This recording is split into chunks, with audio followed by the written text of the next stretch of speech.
BNP chairperson Begum Khaleda জিয়ার চিকিৎসার জন্য আগামীকাল সকালে যুক্তরাষ্ট্র এবং রাতে চীন থেকে আরও দুটি চিকিৎসক দল আসছেন বিএনপি চেয়ারপারসন বেগম খালেদা জিয়ার মেডিকেল বোর্ডের সাথে সমন্বয় করে চিকিৎসা দিতে। আজ রাত 9:30টার দিকে বিএনপির মিডিয়া সেলের সদস্য সাইরুল কবির বিএনপি চেয়ারপারসনের ব্যক্তিগত চিকিৎসক ডাক্তার AJM জাহিদ হোসেনের বরাত দিয়ে এ তথ্য নিশ্চিত করেছেন গণমাধ্যমকে। এই মুহূর্তে দাঁড়িয়ে রয়েছে রাজধানীর এভার কেয়ার হাসপাতালে। আপনাদেরকে যদি একটু জানিয়ে রাখি, বিএনপি চেয়ারপারসন বেগম খালেদা জিয়ার শারীরিক অবস্থা পূর্বের ন্যায় অপরিবর্তিত রয়েছে এবং তিনি নিবিড় পরিচর্যা কেন্দ্রে রয়েছেন। আজ দুপুরে বিএনপি চেয়ারপারসনের ব্যক্তিগত চিকিৎসক ডাক্তার জাহিদ তিনি গণমাধ্যমের সামনে কথা বলতে গিয়ে তিনি কিন্তু বলেছেন যে বিএনপি চেয়ারপারসন এখন চিকিৎসকদের চিকিৎসা গ্রহণ করতে পারছেন এবং তার অবস্থা কিন্তু পূর্বের মতোই রয়েছে। চিকিৎসক দল সার্বক্ষণিক তার চিকিৎসায় নিয়োজিত রয়েছে এবং আগামীকালও কিন্তু এই চিকিৎসক দলের সাথে সমন্বয় করতে চীন এবং যুক্তরাষ্ট্র থেকে আরও দুটি প্রতিনিধি দল আসবেন এবং তারা মূলত সিদ্ধান্ত গ্রহণ করবেন যে বেগম খালেদা জিয়া তিনি মূলত দেশের বাইরে চিকিৎসা নেবেন কিনা, এ ব্যাপারেও আলোচনা হতে পারে বলে কিন্তু আমরা জেনেছি। এছাড়াও আপনাদেরকে যদি একটু জানিয়ে রাখি যে একটু আগে তথা রাত 8:30টার দিকে সেনাপ্রধান বিএনপি চেয়ারপারসন বেগম খালেদা জিয়াকে দেখার জন্য রাজধানীর এভার কেয়ার হাসপাতালে প্রবেশ করেছেন। তার পরপরই একের পর এক আরও দুই বাহিনীর প্রধান, নৌবাহিনী এবং বিমান বাহিনীর প্রধান বিএনপি চেয়ারপারসন বেগম খালেদা জিয়াকে দেখার জন্য ভিতরে প্রবেশ করেছিলেন। এই মুহূর্তে একটু আগে আমরা যেমনটি দেখেছি যে বাংলাদেশ জামায়াত ইসলামীর আমির তিনিও বিএনপি চেয়ারপারসন বেগম খালেদা জিয়াকে দেখার জন্য হাসপাতালে এসেছেন। আমরা আপনাদের দেখানোর চেষ্টা করব রাজধানীর এভার কেয়ার হাসপাতালে এই মুহূর্তের যে পরিস্থিতি। এখন আপনারা দেখছিলেন যে এখানে গণমাধ্যম কর্মী এবং নেতাকর্মীদের ভিড় অনেকটাই লক্ষ্য করা যাচ্ছে। যদিও দলীয় নির্দেশনার পরে বিএনপি চেয়ারপারসন বেগম খালেদা জিয়ার চিকিৎসার যাতে ব্যাঘাত না ঘটে এই কারণে দলীয় নির্দেশনা ছিল যে অযথা যেন ভিড় না করা হয় রাজধানীর এভার কেয়ার হাসপাতালের সামনে। সেটি কিন্তু আজকে অনেকটাই দেখা যাচ্ছে যে কিছুটা পরিবর্তিত হয়ে আজকে কিন্তু নেতাকর্মীদের ভিড় অনেকটাই বেশি লক্ষ্য করা যাচ্ছে।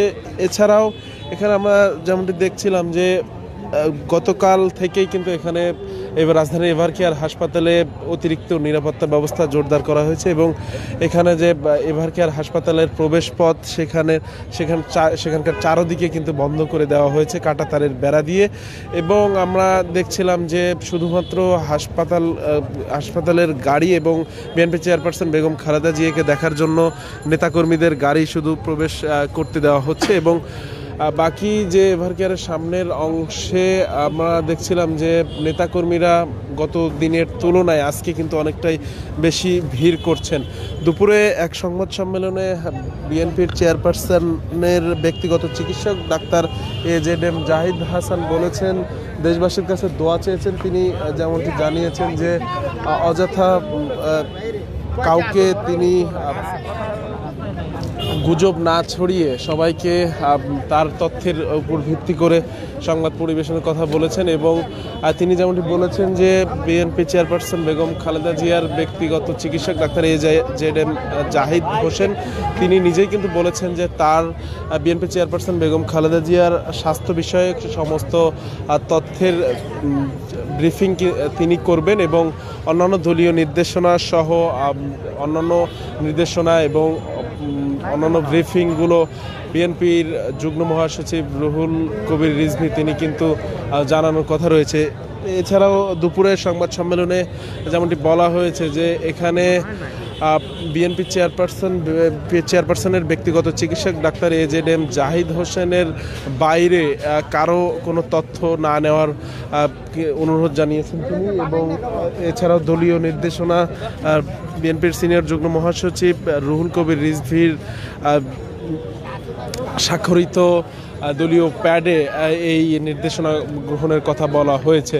একটু আগে আমরা দেখেছিলাম যে বিএনপি চেয়ারপারসন বেগম খালেদা জিয়াকে দেখতে রাজধানীর এভার কেয়ার হাসপাতালে এসেছিলেন বাংলাদেশ জামায়াত ইসলামীর আমির ডাক্তার শফিকুর রহমান। তিনি রাজধানীর এভার কেয়ার হাসপাতালে এসেছিলেন একটু আগে। এই মুহূর্তে এভার কেয়ার হাসপাতালে গত দিনের তুলনায় আজকে অনেকটাই বেশি পরিমাণ নেতাকর্মীদের ভিড় লক্ষ্য করা যাচ্ছে। এছাড়াও গতকাল থেকে কিন্তু এখানে অতিরিক্ত নিরাপত্তা ব্যবস্থা জোরদার করা হয়েছে।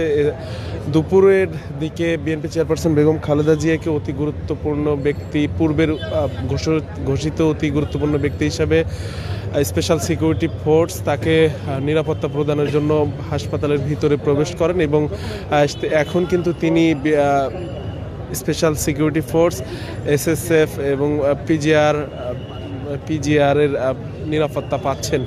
এই মুহূর্তে রাজধানীর এভার কেয়ার হাসপাতাল থেকে দৈনিক মানবজমিনের মাধ্যমে যুক্ত হয়েছিলাম। আপনাদেরকে জানানোর চেষ্টা করছিলাম বিএনপি চেয়ারপারসন বেগম খালেদা জিয়ার শারীরিক অবস্থার সর্বশেষ পরিস্থিতি এবং দলীয় নির্দেশনাসমূহ। আপনাদেরকে যদি আরও একবার একটু জানিয়ে রাখি যে আগামীকাল সকালে যুক্তরাষ্ট্র থেকে একটি চিকিৎসক দল এবং বিকেলে চীন থেকে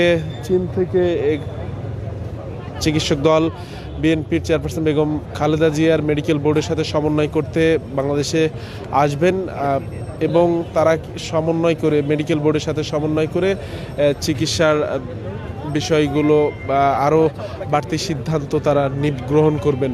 এদিকে দলীয় নানা শৃঙ্খলা বজায় রাখতে দুপুরে রাজধানী এভার কেয়ার হাসপাতালের সামনে বিএনপি চেয়ারপারসনের ব্যক্তিগত চিকিৎসক ডাক্তার এজেডএম জাহিদ হোসেন তিনি ব্রিফিং করেছেন এবং সেখানে তিনি বলেছেন যে বিএনপি চেয়ারপারসন বেগম খালেদা জিয়ার স্বাস্থ্য বিষয়ক সকল ধরনের তথ্য বিএনপি চেয়ারপারসনের ব্যক্তিগত চিকিৎসক শুধুমাত্র তার তথ্য গ্রহণের অনুরোধ করা হয়েছে গণমাধ্যম কর্মীদের এবং দলীয় নির্দেশনা সহ অন্যান্য নির্দেশনা গ্রহণের ক্ষেত্রে বিএনপির সিনিয়র যুগ্ম মহাসচিব রুহুল কবির রিজভী তার স্বাক্ষরিত নোটিশের কথা কিন্তু বলা হয়েছে।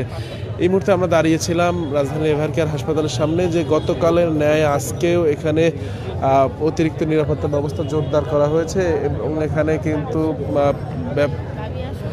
আইনশৃঙ্খলা রক্ষাকারী বাহিনীর সদস্যদের মধ্যে পুলিশ নিয়োজিত রয়েছে এবং কাঁটাতারে বেড়া দিয়ে চারো পাশ এখানে বন্ধ করে রাখা হয়েছে। গতকাল আমরা দেখেছিলাম গতকাল মধ্যরাতে এই কাঁটাতারের বেড়াগুলো আনার প্রক্রিয়া শুরু হয়েছিল এবং আজকে কিন্তু চতুর্দিকে কাঁটাতারের বেড়া দিয়ে এখানে ঢেকে দেওয়া হয়েছে এবং আইনশৃঙ্খলা রক্ষাকারী বাহিনী সদস্যরা সার্বক্ষণিক এখানে নিয়োজিত রয়েছে। দর্শক, সরাসরি যুক্ত ছিলাম রাজধানীর এভার কেয়ার হাসপাতাল থেকে বিএনপির চেয়ারপারসন বেগম খালেদা জিয়ার স্বাস্থ্য বিষয়ক সর্বশেষ আপডেট জানানোর জন্য। আপনাদেরকে আরেকটু যদি যুক্ত করি যে নিরাপত্তার বিষয়টি দুপুরে আমরা দেখেছি যে স্পেশাল সিকিউরিটি ফোর্স এবং পিজিআর তথা রাষ্ট্রীয় অতি গুরুত্বপূর্ণ নিরাপত্তা বাহিনীর সদস্যরা কিন্তু তাকে নিরাপত্তা প্রদানের জন্য এখানে এসেছেন। এদিকে ভিন্ন এক সংবাদ সম্মেলনে পররাষ্ট্র মন্ত্রণালয়ের উপদেষ্টা তিনি কিন্তু জানিয়েছেন যে তারেক রহমান বিএনপির ভারপ্রাপ্ত চেয়ারম্যান জনাব তারেক রহমান দেশে আসার পথে তাদের পক্ষ থেকে কোনো ধরনের বাধা নেই এমনটি কিন্তু তিনি জানিয়েছেন। দর্শক, সরাসরি যুক্ত ছিলাম রাজধানীর এভার কেয়ার হাসপাতাল থেকে। আপনাদেরকে দেখানোর চেষ্টা করছিলাম এভার কেয়ার হাসপাতাল সর্বশেষ পরিস্থিতি এবং জানিয়ে দেওয়ার চেষ্টা করছিলাম আগামীকাল চীন এবং যুক্তরাষ্ট্র থেকে এভার কেয়ার হাসপাতালে বিএনপির চেয়ারপারসন বেগম খালেদা জিয়ার চিকিৎসার জন্য আরও দুটি চিকিৎসক দল আসার কথা রয়েছে। তারা বিএনপি চেয়ারপারসন বেগম খালেদা জিয়ার মেডিকেল বোর্ডের সাথে সমন্বয় করে চিকিৎসা দিবেন এমনটি তথ্য কিন্তু আমাদের কাছে সর্বশেষ তথ্য ছিল, আপনাদেরকে জানিয়ে দেওয়ার চেষ্টা করলাম। দর্শক, এই ছিল রাজধানীর এভার কেয়ার হাসপাতাল থেকে আমার কাছে সর্বশেষ।